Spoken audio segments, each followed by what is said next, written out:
چچا شیخی باز بڑی منموجی طبیعت کے مالک تھے۔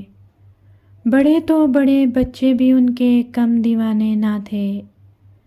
وہ انہیں طرح طرح کی کہانیاں سنا کر ہنساتے تھے۔ ایک دن سب بچے چچا کے گرد جمع تھے۔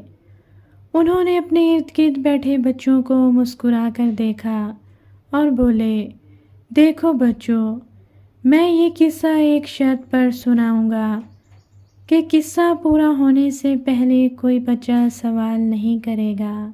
سب بچوں نے حامی بھر لی۔ چچا نے قصہ سنانا شروع کیا۔ بچوں، ہر عظیم کھلاڑی کی طرح میرا بھی بچپن گزرا ہے، خدا جھوٹ نہ بلوائے۔ 4 ماہ 3 دن 2 گھنٹے 42 منٹ اور 20 سیکنڈ کی عمر سے ہی میں نے کرکٹ کھیلنا شروع کرتی تھی۔ میں نے 11 سال کی عمر تک اس کھیل میں بڑی مہارت حاصل کر لی تھی اور میرے کھیل کی شہرت اپنے محلے، شہر، ملک کی گلیوں میدانوں سے ہوتی ہوئی ساری دنیا میں پھیل گئی تھی۔ کرکٹ کے شائقین میرا کھیل دیکھنے کے لیے لاہور آنے لگے۔ اس چھوٹی سی عمر میں مجھے اتنے آٹوگراف دینے پڑتے تھے کہ میری انگلیاں دکھنے لگتی تھیں۔ ادھر قومی کرکٹ ٹیم تشکیل دی جا رہی تھی۔ بیرون ملک دورے میں میچ کے لیے سلیکشن کمیٹی اپنے طور پر کھلاڑیوں کو نامزد کر رہی تھی، مگر اس بات پر سبھی متفق تھے کہ ٹیم کے کیپٹن کی حیثیت سے مجھے ہی نامزد کیا جائے۔ مگر جب ٹیم کا اعلان ہوا تو سبھی کے منہ حیرت سے کھلے رہ گئے کہ پوری ٹیم کے طور پر میرے ہی نام کا اعلان ہوا۔ ادھر جب ایک رکنی ٹیم کا اعلان ہوا تو میزبان ٹیم کے کیپٹن نے یہ کہہ کر کھیلنے سے انکار کر دیا کہ ہم ایک رکنی ٹیم سے بھلا کیا میچ کھیلیں گے۔ اتنے بڑے ملک میں صرف ایک ہی شخص کرکٹ کا کھلاڑی ہے۔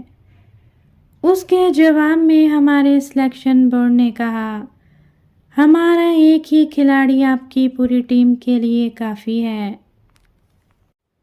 ہمت ہے تو آپ کی ٹیم ہمارے اس واحد کھلاڑی کا مقابلہ کر کے دکھائے۔ میزبان ٹیم نے اس چیلنج کو قبول کر لیا۔ جب میں میچ کھیلنے کے لیے اسٹیڈیم پہنچا تو میں نے دیکھا کہ اسٹیڈیم بھرا ہوا تھا۔ سب اس انوکھے میچ کو دیکھنے کے لیے جمع ہوئے تھے۔ میزبان ٹیم نے ٹاس جیت کر مجھے بیٹنگ کی دعوت دی۔ میں نے خوب ہی چھکے چوکے لگائے اور لنچ کے وقفے تک میں نے 500 رنز بنا لیے اور میں ناٹ آؤٹ رہا۔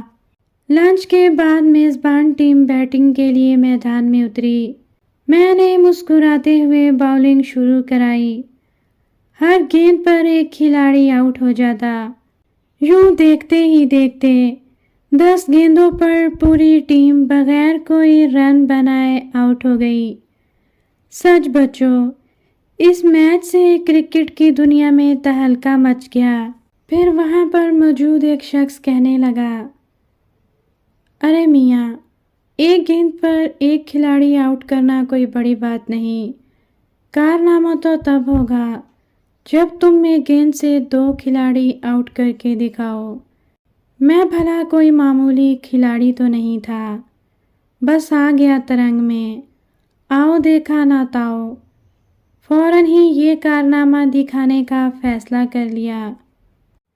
ملک کے 2 نامور بلے باز میدان میں آئے اور وکٹ پر پہنچ کر اپنی سائڈ پر کھڑے ہو گئے۔ لمحہ بھر کی تاخیر کیے بغیر میں نے باؤلنگ کرانے کا فیصلہ کر لیا۔ میں نے گیند کرائی۔ گیند کسی توپ کے گولے کی طرح دندناتی ہوئی سامنے کی وکٹوں کو اکھاڑ کر واپس پلٹی اور دوسرے سرے کی وکٹ سے ٹکرا کر میرے ہاتھوں میں پہنچ گئی۔ امپائر نے دونوں ہاتھ اٹھا لیے، جس کا مطلب تھا کہ دونوں کھلاڑی آؤٹ ہو چکے ہیں۔ سب بچے بڑی دیر سے ہنسی برداشت کر رہے تھے۔ سمینہ نے پوچھا، ایسے کیسے ہو سکتا ہے چچا؟ آپ کو تو کرکٹ کے قواعد کا بھی علم نہیں۔ باقی سب بچے بھی سمینہ کی رائے سے اتفاق کرتے تھے، مگر چچا شیخی باز بھلا کہاں ماننے والے تھے۔ اپنی گول گول آنکھیں دکھا کر بولے، تم سے کسی نے کہا تھا درمیان میں بولنے کو؟ یہ تو معاہدے کی خلاف ورزی ہے، مگر چونکہ یہ پہلی غلطی ہے اس لیے معاف کر دیتا ہوں۔ یہ کہہ کر انہوں نے آگے سنانا شروع کر دیا۔ اس شخص نے کہا، ہم تمہیں مان جائیں گے اگر تم ایک بال پر 3 وکٹیں لے کر دکھاؤ۔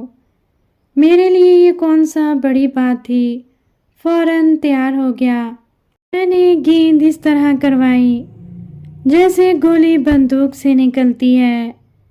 گیند دونوں وکٹوں کو گراتی ہوئی اس طرح پلٹی جس طرح پہلی وکٹ گرنے پر تیسرا کھلاڑی آن کھڑا ہوا تھا۔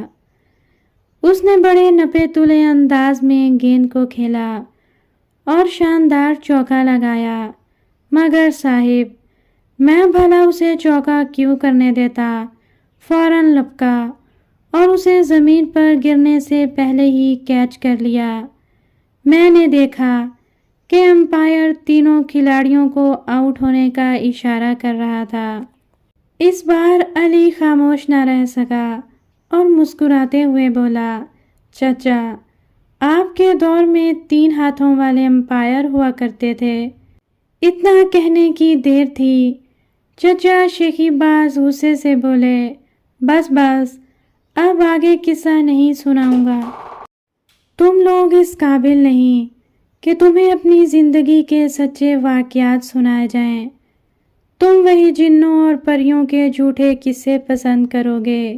میں اب تم لوگوں کو کوئی قصہ نہیں سناؤں گا۔